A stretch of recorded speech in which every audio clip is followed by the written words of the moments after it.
1 Chronicles 23. The Levites. When David was old and full of years, he made his son Solomon king over Israel.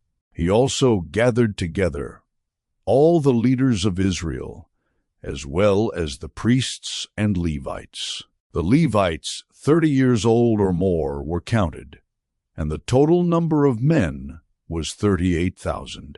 David said, "Of these, 24,000 are to be in charge of the work of the temple of the Lord, and 6,000 are to be officials and judges. 4,000 are to be gatekeepers, and 4,000 are to praise Lord with the musical instruments I have provided for that purpose."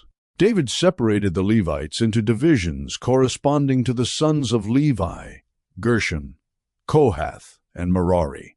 Gershonites, belonging to the Gershonites: Ladan and Shimei. The sons of Ladan: Jehiel the first, Zetham and Joel, 3 in all. The sons of Shimei: Shelomoth, Haziel, and Haran, 3 in all. These were the heads of the families of Ladan.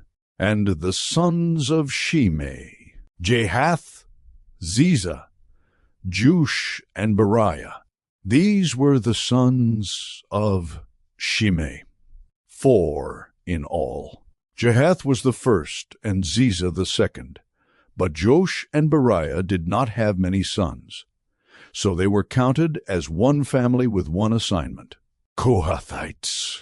The sons of Kohath: Amram, Izhar, Hebron, and Uzziel, 4 in all. The sons of Amram: Aaron and Moses. Aaron was set apart, he and his descendants forever, to consecrate the most holy things, to offer sacrifices before the Lord, to minister before him, and to pronounce blessings in his name forever.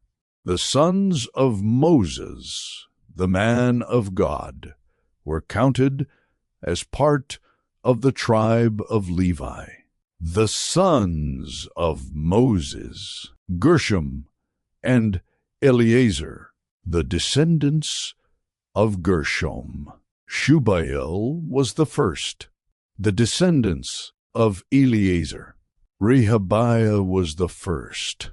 Eleazar had no other sons, but the sons of Rehabiah were very numerous.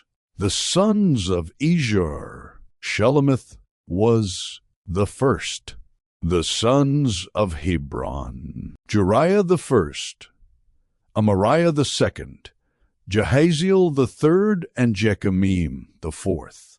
The sons of Uzziel: Micah the first, and Ishiah the second. Merarites: the sons of Merari: Mali and Mushi. The sons of Mali: Eleazar and Kish. Eleazar died without having sons. He had only daughters. Their cousins, the sons of Kish, married them. The sons of Mushi: Mali, Eder, and Jeremoth, 3 in all. These were the descendants of Levi by their families, the heads of families as they were registered under their names and counted individually, that is, the workers 20 years old or more who served in the temple of the Lord.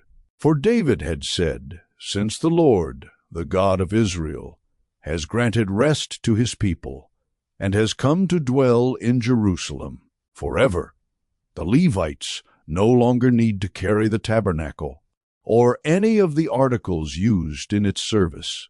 According to the last instructions of David, the Levites were counted from those 20 years old or more. The duty of the Levites was to help Aaron's descendants in the service of the temple of the Lord, to be in charge of the courtyards, the side rooms, the purification of all sacred things, and the performance of other duties at the house of God. They were in charge of the bread set out on the table, the special flour for the grain offerings, the thin loaves made without yeast, the baking and the mixing, and all measurements of quantity and size. They were also to stand every morning to thank and praise the Lord. They were to do the same in the evening, and whenever burnt offerings were presented to the Lord on the Sabbaths, at the new moon feasts, and at the appointed festivals. They were to serve before the Lord regularly, in the proper number, and in the way prescribed for them. And so the Levites carried out their responsibilities for the tent of meeting, for the holy place, and, under their relatives the descendants of Aaron, for the service of the temple of the Lord.